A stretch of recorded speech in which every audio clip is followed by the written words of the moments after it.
All right, I'm with Bishop Sullivan head football coach Chris Scott, his stud linebacker Teradja Mitchell, top 50 prospect in the country, going to Ohio State University as he spurns Florida State and many, many more offers he had. I think about 36 was the final count, coach. And had a chance to coach this kid now for a year plus. What do you like most about him, and what is Ohio State getting in him?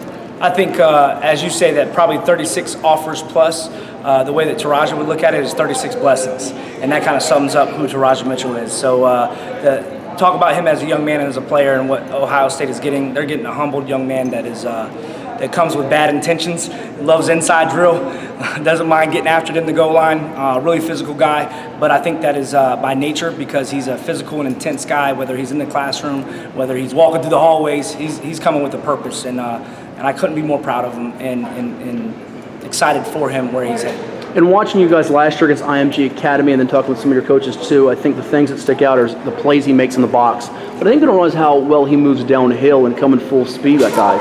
I think so too. Kind of one of the things that if you go back to one of the IMG deals where he kind of had a highlight tweeted out of him, it was kind of off tackle, from midfield and running to the sideline and making a play on a guy who caught a ball in the backfield and/or was outside zone and hitting a guy on the sideline. So he's a sideline to sideline downhill guy.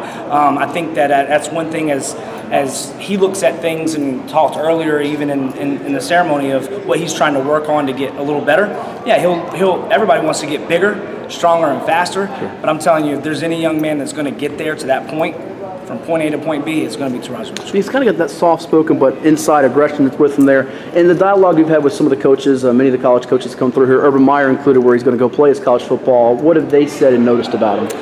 I think that, going back and forth with Coach Smith, he just, the last comments that he made before the ceremony was, Coach, it's been a pleasure just to be able to recruit him. You guys have done a great job, and my reply was, he's done a great job with us. We're kind of lucky to be along with the ride. But for them to say that just kind of understands the type of young man that Teradja is. They're getting a guy that's, once again, a 5-star young man that's decorated with many, many, many accomplishments on the field, but with a blue-collar work ethic that I call a 10-star Sure. work ethic. And I think that's what they're getting, and that's they're ready for him to be a leader on the field and off the field. Sure. And lead him in the classroom and lead the program and lead that defense. And there's been a lot of great linebackers do that. So yeah. I think he's ready to kind of get in there and be molded to those type of shoes and that type of play. And when you get the magnified attention he gets as he's gotten, even going back to his freshman year, you had some guys go to the NFL like Shamarko Thomas, picked an out-of-state school, Eli Harold, Justin Hunter, who picked an out-of-state school in Tennessee, going back to your Ocean Lakes days, that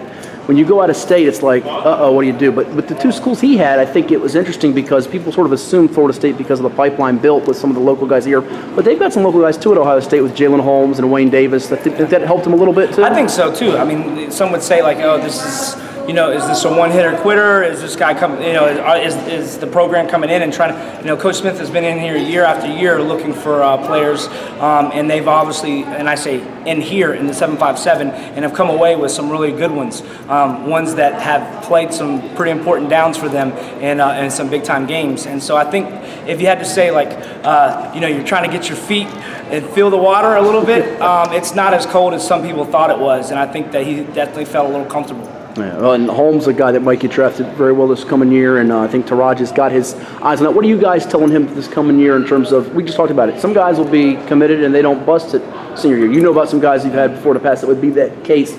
I don't think that's the case with him. He's got some goals for this coming year, right? He's got a lot of goals, and I think that each and every single day, he's the type of guy that comes in there and wants to lift with his hoodie on. He wants to tie it as tight as he can where you can barely see his eyes, right. And he wants to get after it and work as hard as he can. He's the first one on the line. We get in here for 6:15 workouts, and he's the first. We got a phrase, on the line, and he's the first one on the line. He makes it a purpose to be the first on the line, first and foremost to send a message maybe to others and to be an example, but I think to himself to know that he's up there first, ready to go to work, ready to get better each and every play, each and every rep. And final one for you, you guys go 7-3 year one with a national rank schedule. You got another national rank schedule again. You got a couple of your big names already committed here with Mitchell to Ohio State, Tyler DeSue, your quarterback to Maryland, but you're chock full of some good young kids, some good juniors and sophomores, and a couple more seniors that'll make decisions. Give me your thought process on the recruiting as you try to get some of these guys maybe squared away before the season comes up. I think some of the ones that kind of have probably come across either message boards or along social media is Dante Burke and Zach Bevins. Zach Bevins has been a 4-year starter, played for a state championship team in his freshman year, started every down at tackle. He can actually play guard and play center. He can snap the ball. He didn't have to last year because we had a young man by Noah Knapp headed to Army, and so I think he'll see a lot of interest, or completed interest from these camps. Anywhere from the Patriot League at Fordham. He has a couple of the Ivy Leagues because he has great grades, and then in Air Force to JMUs, the ECUs, and ODUs. So he's kind of, he's got to go to camp and show that he can play. Dante Burke is one that has kind of heated up. He's been hot, as you would say. He came out of the season playing about 238. He went down to the Charlotte camp weighing 251 and still running like a lacrosse player. So those are things that help him out and show that he could put on the weight, he could put on the size. And now, and I think that as he takes his visits to Temple, Rutgers, Maryland, he's headed down to Georgia Tech next weekend. You'll start to see as his dad gets back from Afghanistan that his recruiting is going to probably come to somewhat of a closure as they go ahead and sum up, and obviously ODU finishing and finalizing that probably in the next month or so. Should be another fascinating season for Coach Scott and the Crusaders. Thanks for your time. We'll talk to you soon. Thank you.